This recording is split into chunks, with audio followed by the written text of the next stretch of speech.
ஏனோ என்னை எழுப்ப தானால் மடமானே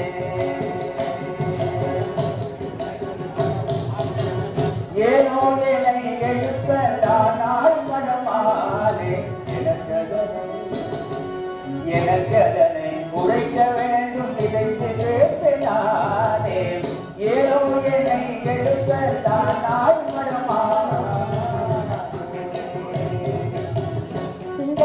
நான் அடைந்த துன்பம் தீர்த்ததானே நான் அடைந்த துன்பம் தீர்த்ததானே செய்த நன்றி தாங்கள் செய்த நன்றி வெற்றி வந்தேன் சேர்ந்த நன்றி நானே. அப்படியா? அப்படி என்றால் எந்த ஊரோ இருப்பதே